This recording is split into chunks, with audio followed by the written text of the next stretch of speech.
So, as a group, we were reaching out to any entities or beings that wanted to talk to us. We had also tried a targeted reach out. I was working on the targeted reach out, but instead was approached by a being. And then all of a sudden, this being, short, very short in stature, kind of a very kind of obsolete long head, but here was very small. And I kind of like questioned, well, who or what are you? And over in my mind, I heard Eben. The being itself was a mother. It was a very reddish brown skinned being. It was extremely emaciated. Very long fingers. It had a tail. Very large head. A conical head. But with kind of human features to its face. It was a very powerful communication I had with an alien being. Um, I took it as a mother because she was holding a baby, but it could have been any sex because honestly there were no organs showing. But she was holding a baby wrapped in a blanket. I sensed that this being was female, and she was holding a baby, a young being of herself, and I sensed that baby was dead and had died, probably from starvation or something environmental.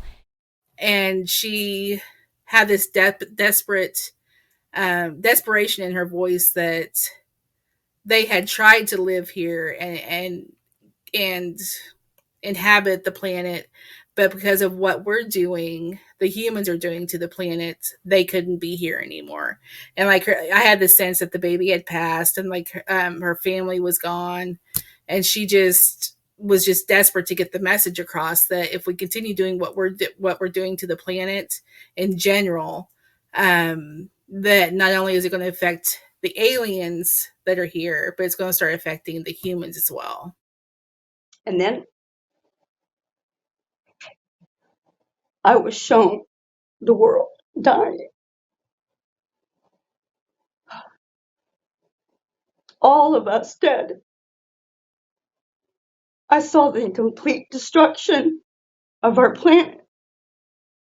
And she gave a message of help me, help us. And it was really sad. And I think she was reaching out, and with everything that's going on with maybe the oceans rising and climate change and global warming, I imagine that potentially their home has been destroyed, or maybe their food source has been destroyed, and they're not able to sustain life. So it was horrible. Whenever I was saying, how can we help and what caused it, she screamed, like literally screamed humans at me whenever I asked what caused it. And I said, how can we help? And she said, it's too late to help. What I was shown, I mourned. I never mourned as hard as I mourned that night. And it is so impactful. This is like the third time trying just to speak a little about it, but I'm speaking more on it here, that I've broken down like this.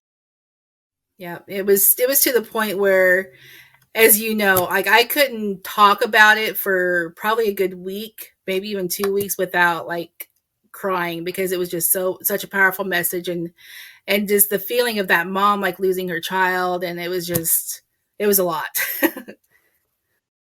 Did you pick up on emotions coming from it?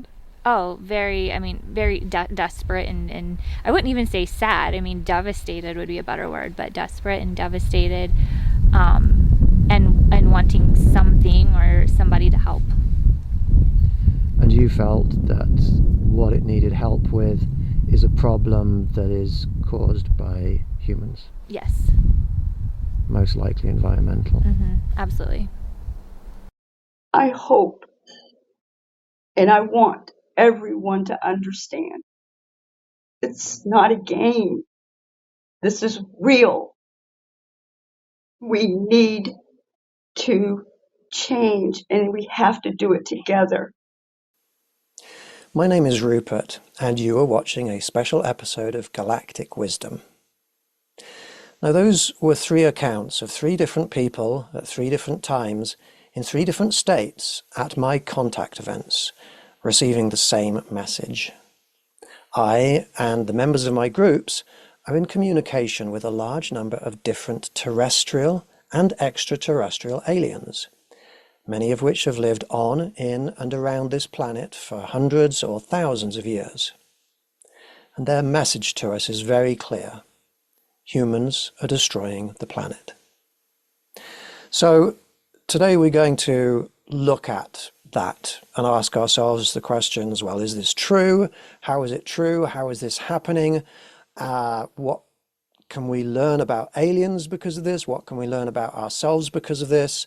Are aliens going to save us?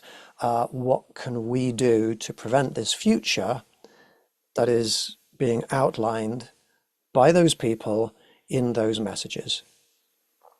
Well, let's start with the first question. Is this true? Is this vision that people are seeing of the future with everybody dead, is that true? The simple answer is not everybody. Not everybody's going to die, but pretty much everybody. Billions of people are going to die, yes, and that's going to happen soon. How do I know that? Why am I saying that? What leads me to jump to that conclusion so rapidly? Well, we are able to look into the future. We can astrally project into the future. We can take our conscious minds anywhere in space and time. This is astral projection. And when we're there, we can look and see what is there. That is remote viewing. And when we look into the future, then we do see this great destruction. People who have premonitions, premonitory dreams, they see the same thing. This is something that psychic people that I know see quite often. It's big, it's important, it's happening right now in the future. Also, aliens are telling us that this is true. Aliens have been giving us these messages about what is happening in the future for decades. The future is currently there. Time is multi-dimensional. It's at least 2-dimensional. That means that right now, at this moment in time, there is a future. And when we look into the future, that is the future that we see. And the future that we see in the future is where we have caused such damage to this planet that we're unable to live on this planet. And yes, most species die. There is a big mass extinction. There's been several mass extinctions over the course of this planet's history, and human beings are right now initiating the next mass extinction. So is this a realistic future? It is absolutely true. It is absolutely real. And that's why when people see the future, and it is so terrible, they get so upset, because it's upsetting to see everybody die. But why is this going to happen? How is this going to happen? We've spent our whole lives being alive. We feel somewhat secure that this life is going to continue without interruption. What is there to make us think that something is now different, that we are going to lose our lives and the lives of most organisms on this planet? Well, there are a number of different causes for what is going to happen, and they all kind of merge in together and feed off of each other. We can look at the science of global warming and climate change. I'm a space scientist, so I understand the scientific elements involved in this, and it is absolutely 100% true that we are causing global warming. We have been doing so ever since the start of the Industrial Revolution, and we can measure very easily that the levels of greenhouse gases are going up in the atmosphere, and the temperature, the corresponding temperature, is rising because of that. The science is very clear. There are no climate scientists on this planet who would disagree that this is happening. And I sometimes get sent links to YouTube videos or Instagram little snippets of information that say, well, here's a scientist saying the opposite. That's misinformation. That's not real science. When people try and interpret reality, they often make mistakes. And when people try and interpret what scientists are saying, they often either make mistakes or they deliberately misinterpret it. We live in a world of disinformation and misinformation, and unless you're actually going straight to the scientific data, you're not going to get the truth. The truth is that global warming is happening. It's causing our climate to change all around this planet, and it's a big, big problem, and that's the main reason why there's going to be a huge population crash in the not too distant future.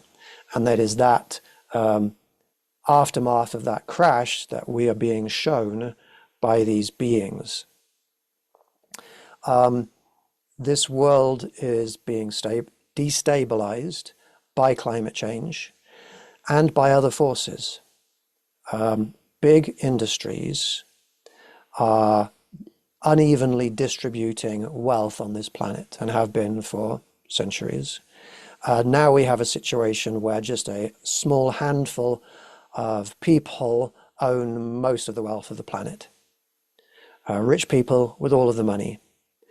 And that means that the rest of us don't have sufficient wealth, sufficient resources. There's plenty enough resources on this planet to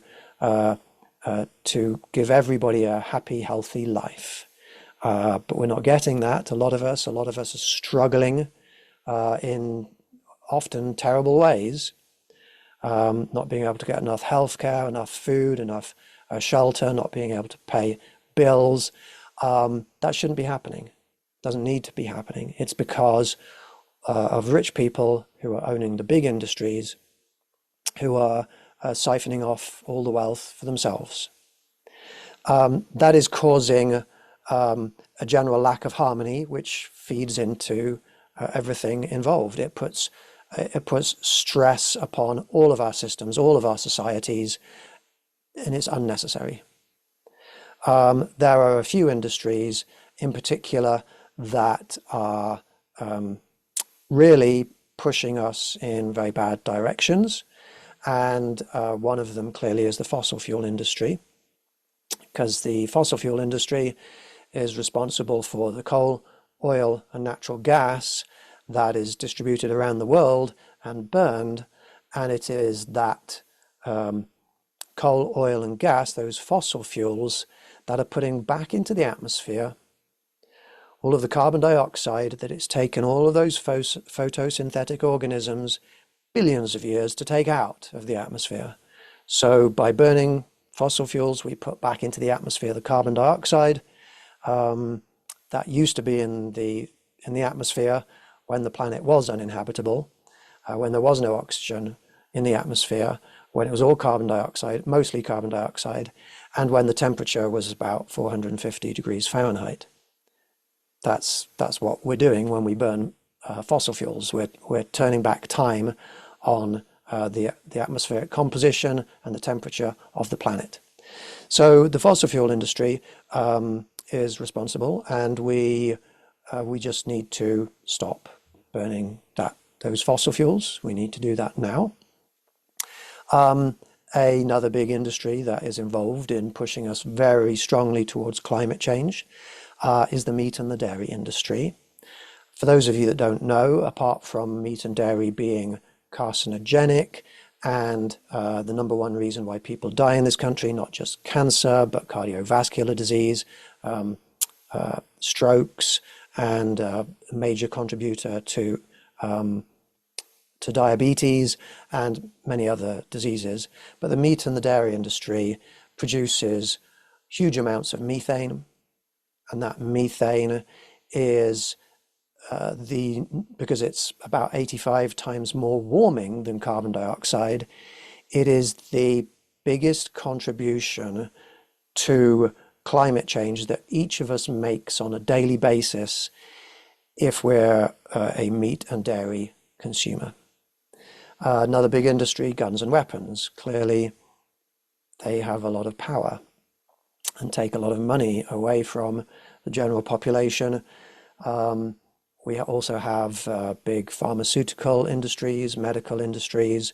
I wish that those industries were just there to help people, but unfortunately, people in charge are really in it to get large amounts of money for themselves.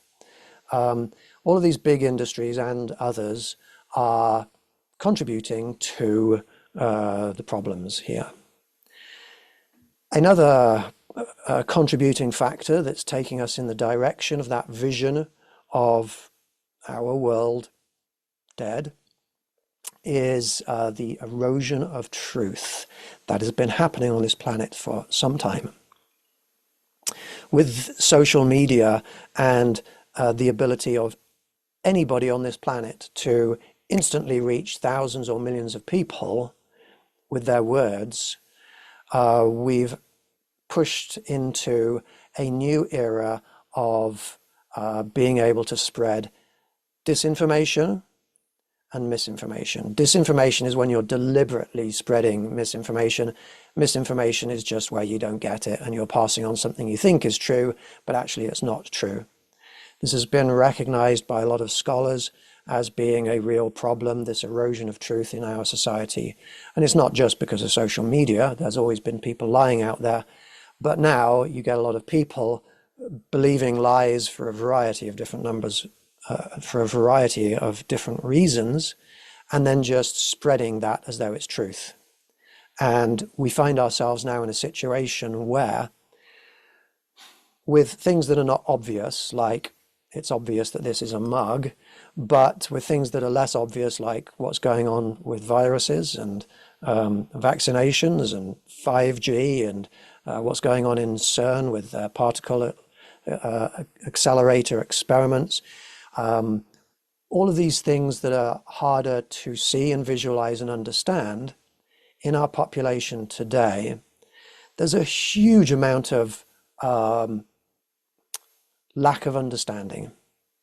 But there's definitely a huge lack of understanding about reality in all of the biggest, most important issues facing our planet. So this erosion of truth, that's a big, big problem on this planet, and it's pushing us towards a very dangerous place. When you don't understand the truth about an issue, you can't determine if it's really a problem. And if it is really a problem, you can't determine how to solve that problem because you don't understand the problem. If you don't understand the truth, you can't make moral choices. You know, when you make a decision that is basically a right or wrong decision, it's a good decision, a bad decision, but you're making that decision based on incorrect information, you might end up convicting somebody either in a court or just in your mind who is completely innocent. You might end up convicting them as being guilty. So being able to determine the truth is extremely important. We are moving towards, we are in, I would say, a collapse of democracy. All around this planet, there are countries where the misinformation, the disinformation, the erosion of truth, the dissatisfaction with all of the money being siphoned off to the billionaires and the trillionaires, this is causing an erosion or a collapse of democracy. It's causing people to say, hey, this is not working the way it is. We need somebody to come in and take over and become a dictator and just solve all the problems without all the red tape. Problem is, democracy is fair.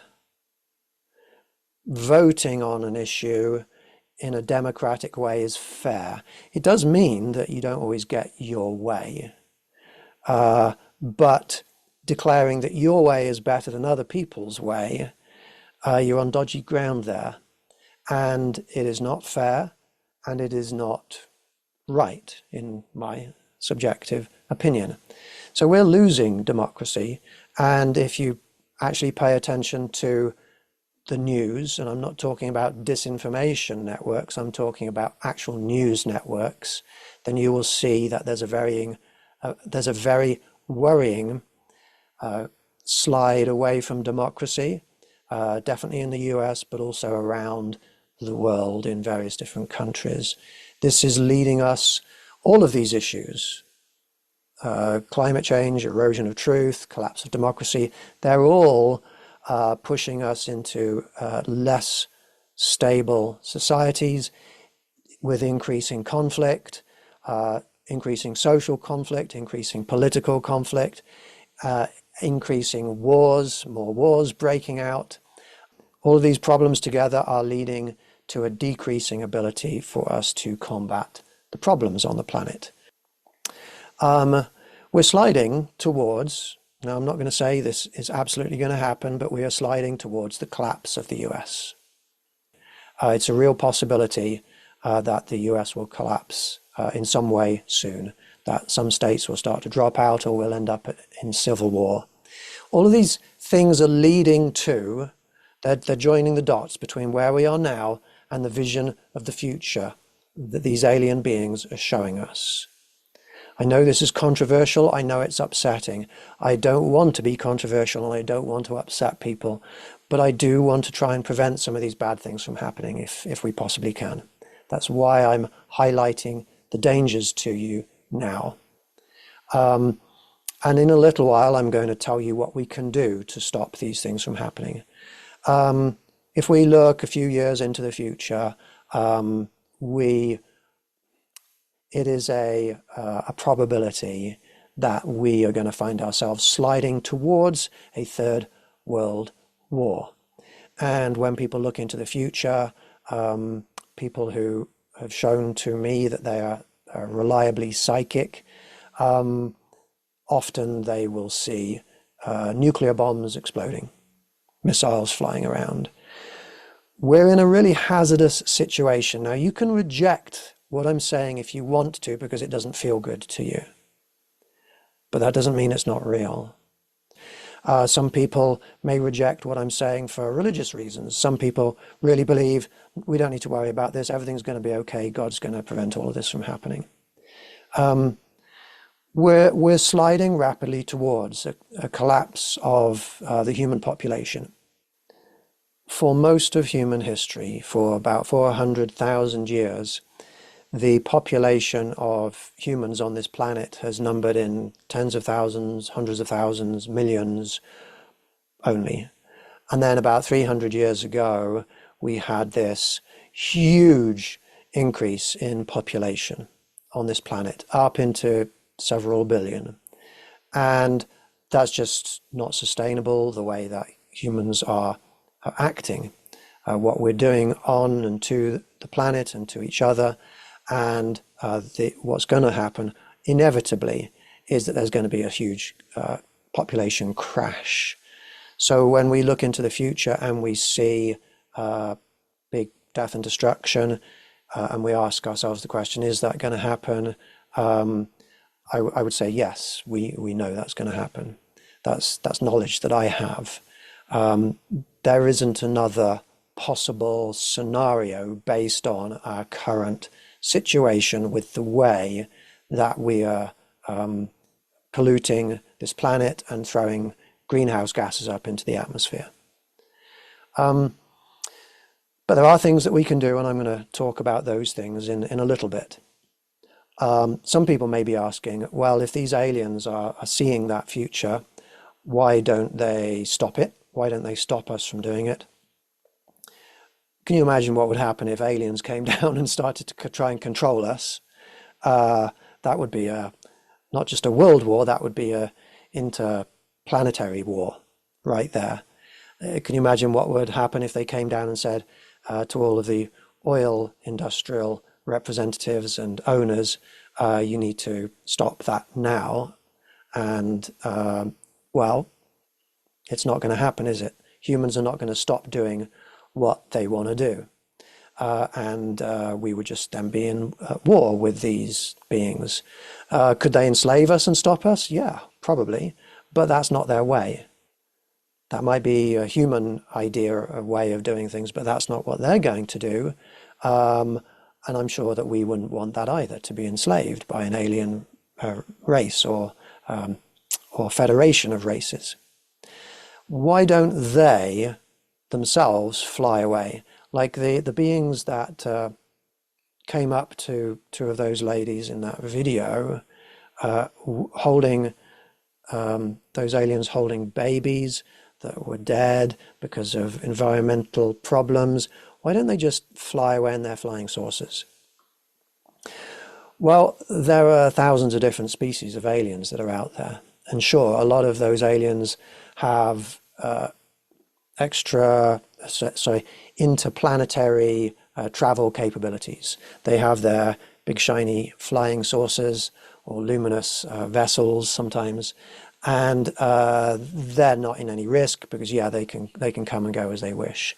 But hundreds of thousands of years ago, when some of these species came to our planet, and what they did is they made biological bodies for themselves out of terrestrial DNA, and many of these species started living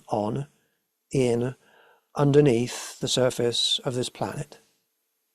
They have lived in and around and on this planet for hundreds of thousands of years in terrestrially made biological bodies.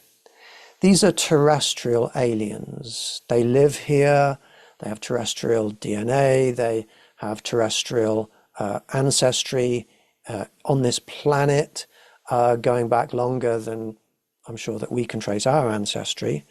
And this is their home.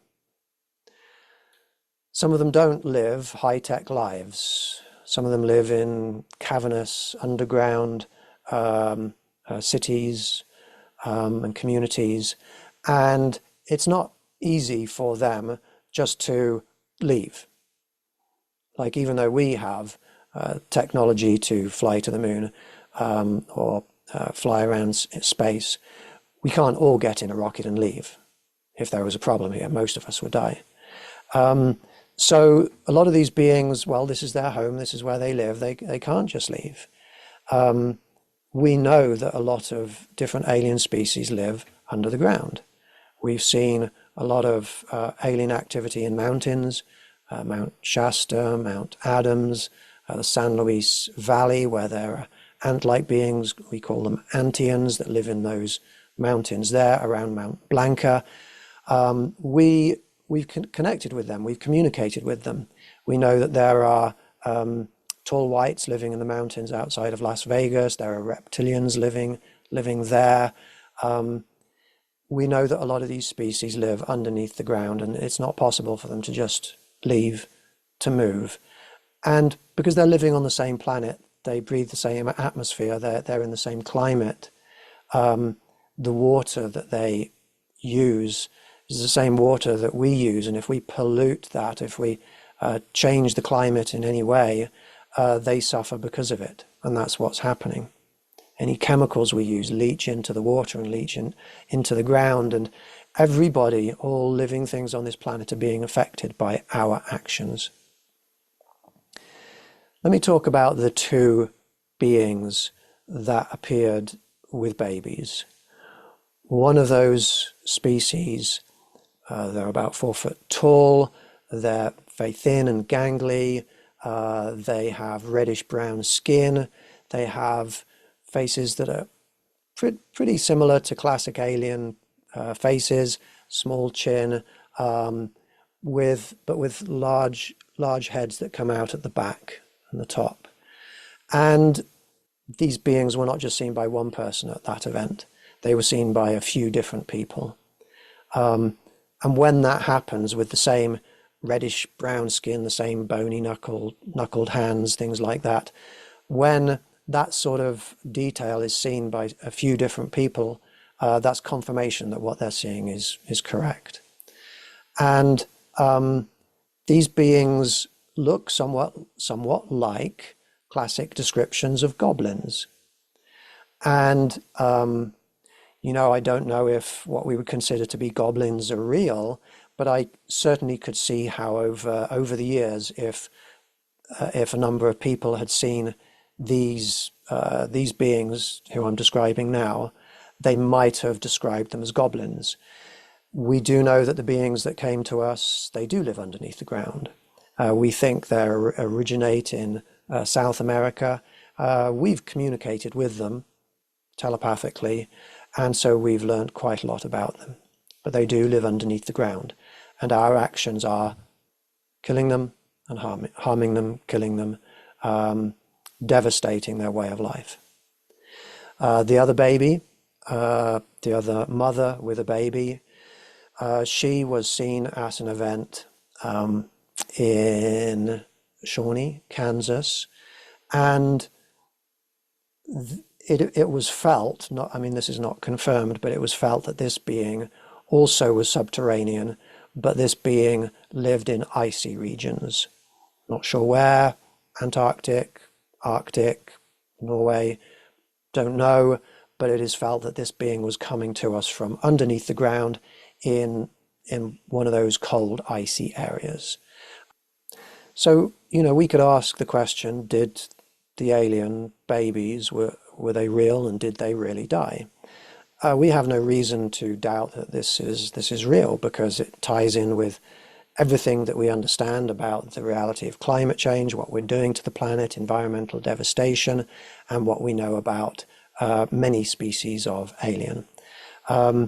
We have been to a number of places and had contact events in a number of places where we have received similar messages that I haven't put into this particular show.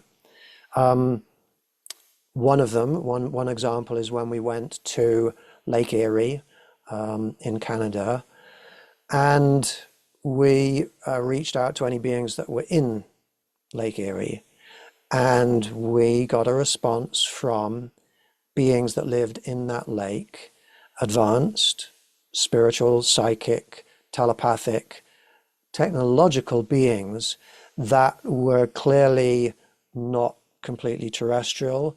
They looked rather like manta rays, a type of fish basically, but they had more human type heads or features, and clearly they had technology.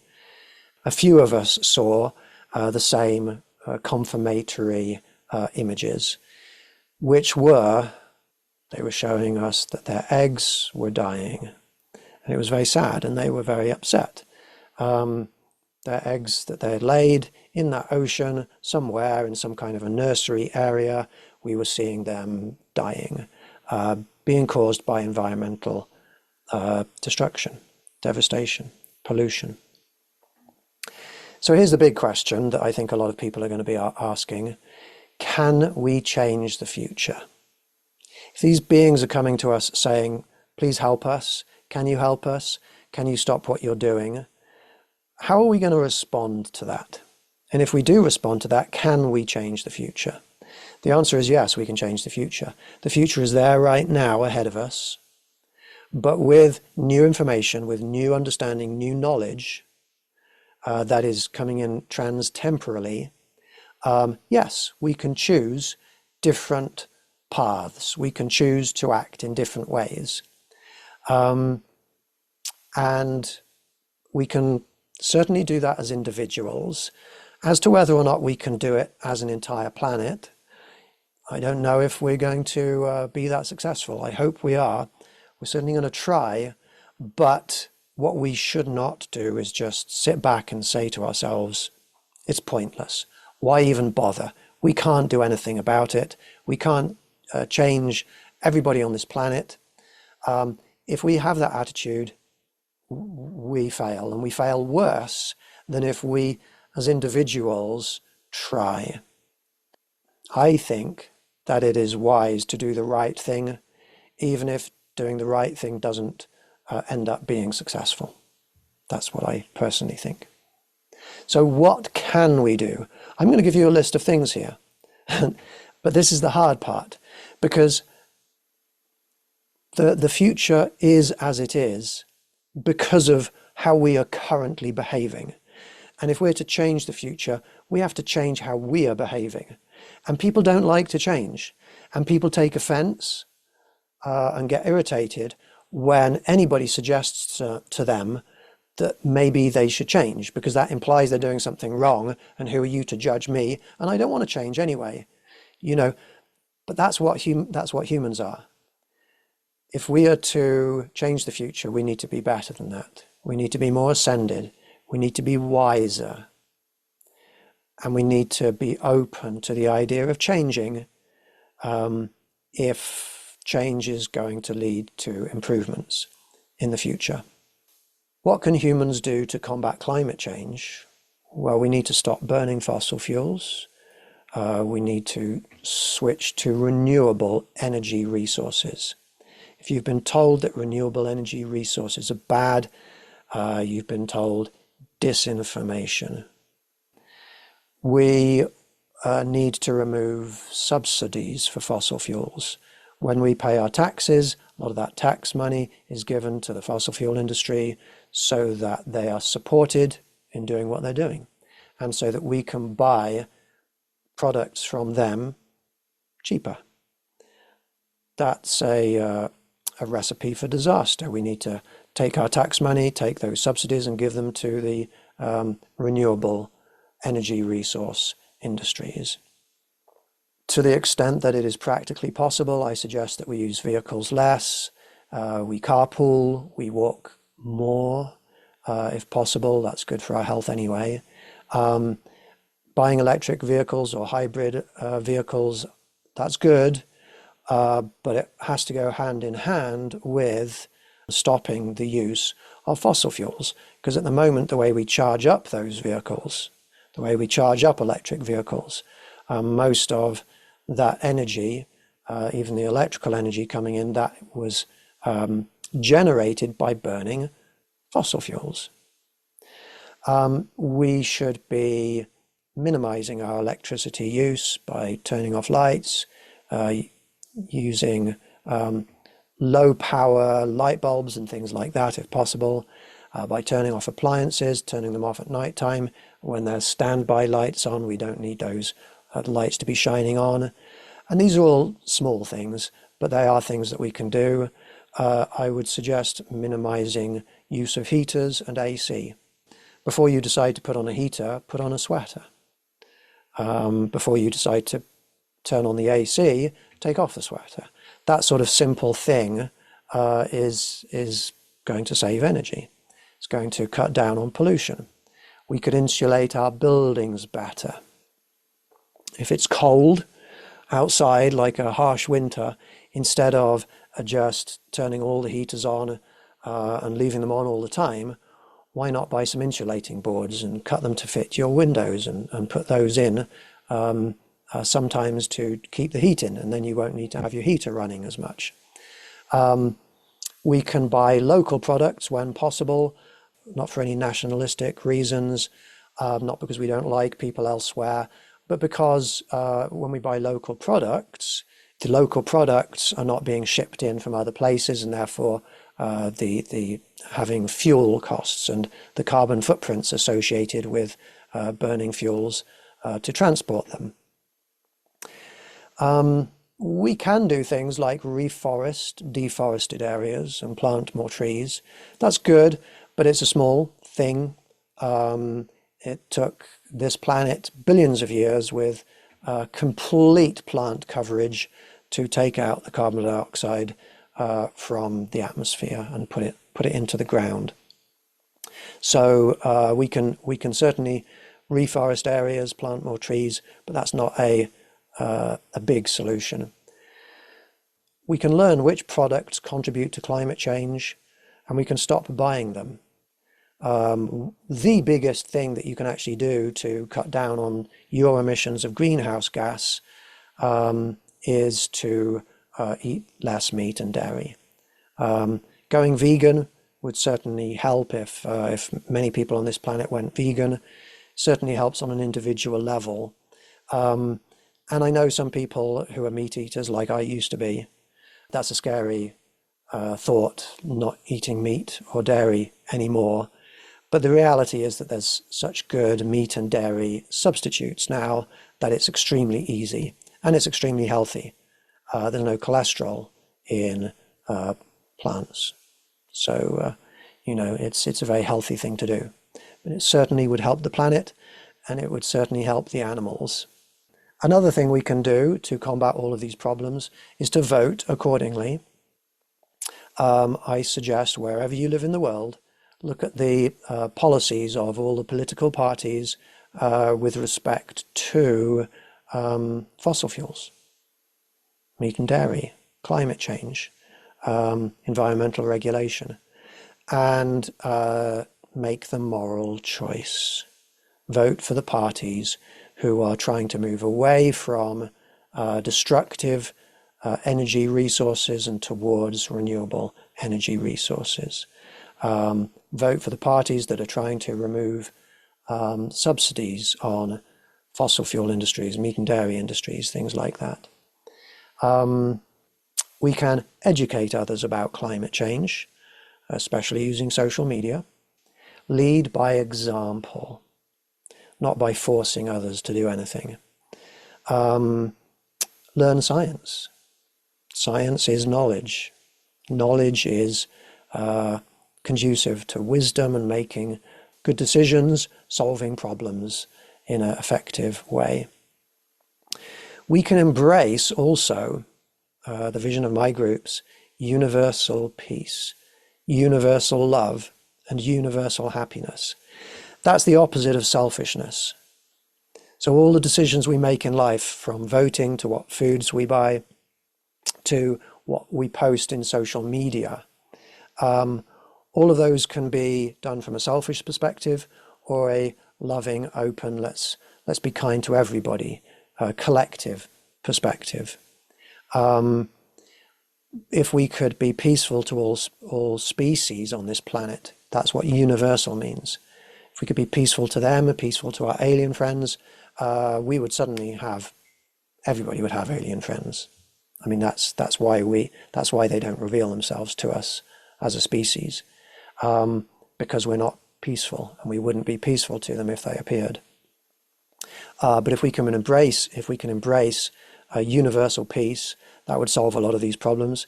If we could embrace the idea of universal love, if we could care unconditionally about everybody, even if we disagree with them, then the amount of conflict on this planet would plummet. Universal happiness or universal well-being. We try to promote the well-being of all in our actions. And if we are doing something that reduces the well-being of others, any sentient life, humans, animals, aliens, and it's not a necessary thing, we don't have to do it to survive, then we should be doing that. We should be reducing the harm we cause to others. We should be embracing universal well-being, so we can be less hostile. These are all recommendations. Less combative. We can accept diversity. This is important. Negative discrimination against anybody is morally wrong. It's not good for it's not good for them, and it's that selfishness. It's the egocentric perspective that's preventing us from just loving everybody and trying to do what is in everybody's best interests instead of just our own. So we reject selfishness, we reject individualism, we try and work for the collective good, the collective of a community, the collective of a family, instead of just, I'm in it for myself. We can try and protect nature, we can try and protect animals. We certainly shouldn't be hurting or eating animals, just like we shouldn't be hurting or eating people. We can spread knowledge and not belief. If you don't know something to be true, if you're only believing it based on faith, you shouldn't be spreading that to other people, because that's almost certainly misinformation. If you don't know something to be true, then what you're doing is dangerous.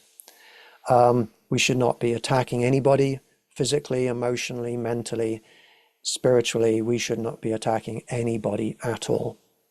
And if you see anybody anywhere who is attacking anybody, especially on social media, because that's where most of our interactions are in our everyday lives now. If you see anybody attacking somebody, understand that attack is dark. Whatever the justification, we shouldn't be doing that. If somebody does something wrong, you move away from them. You don't attack them. Most of the conflict on this planet is caused by humans' inability to step away from conflict. Most of it doesn't need to be happening at all. So if you see anybody attacking others in social media, unfriend them, block them, step away from them, unfollow them. Don't like them because, well, they're my friends, I'm giving them support, even though you're supporting somebody attacking somebody. No. We can rise above that. There's a post out there that I like, I can't remember it exactly, but don't inherit somebody else's enemies. A lot of people are on social media, a lot of their actions are hoping that you will support them in bringing others down. That's really dark. That's not the kind of being that is going to be welcomed into the extraterrestrial, interstellar communities. If you feel that there's wisdom at all in what I'm saying, even if you don't agree with everything, consider supporting me, because I reach a lot of people. A lot of people listen to me, and the more people I can reach, the better. Consider supporting me by joining my Galactic Wisdom Patreon group. So here's a question for you. Do I really need to change? Well, the future devastation of this planet is a real thing. And if we want to change that, if you want to be involved in changing that, then yes, we need to change. If we continue being the same people we already are, we know what's going to happen. We have to be better than ourselves. We need to be better than just humans. We need to elevate ourselves to the next level of humanity right now. That's the only way to survive into the future. Will aliens save us? Well, it does depend. It depends. Then they're not going to save us from our own actions. If you're somebody out there that's causing climate change, you're killing other species unnecessarily, they're not going to come in and save you. No. I liken this to the idea of a smoker saying to a doctor, I've got lung cancer, can you save me? And the doctor says, well, I can cut out that lung cancer, but then you've got to stop smoking. And the person says, well, no, I'm going to keep smoking. I like smoking. And the doctor says, well, you're probably going to have your lung cancer come back then. And, it's that sort of situation. Why would these aliens save us from things that we're just going to keep doing? It's not going to work. But if we are among those people who become enlightened enough and ascended enough that they can see not only are we not contributing to the problem, but we're combating the problem. And simultaneously, we're reaching out to them in peace, asking to be friends with them. Why wouldn't they? Why wouldn't they come in and choose to save us? Now, we need to be doing what we do for the right reasons. And I don't want people out there to think, oh, aliens are going to save us, and therefore we need to do this, this, and this. Then it sort of becomes a bit like a religion, and that's not where we need to go with this. we need to do the right things because it feels like it's the right thing to do. And if that happens to lead us in a direction where we're more likely to have alien beings come in and take pity on us, sympathize with our situation and say, well, you're good people. I don't see why you need to die. We're going to save you. If that ends up happening, that's a good thing. But that's not why we're doing this. So to summarize, these aliens are giving us messages, showing us a future in which humanity is all but wiped out by our own actions. And they're doing this because they're trying to save themselves. Some of them, some of the terrestrial beings are trying to save themselves. They're also trying to help us to not kill ourselves. And the question just becomes, what are we going to do about it? I personally have been changing my lifestyle to be less and less and less destructive, more and more and more constructive. And I invite you to join me, and I invite you to consider doing the same thing. Thank you very much for listening to me. Peace, love, and happiness to you all. Goodbye for now.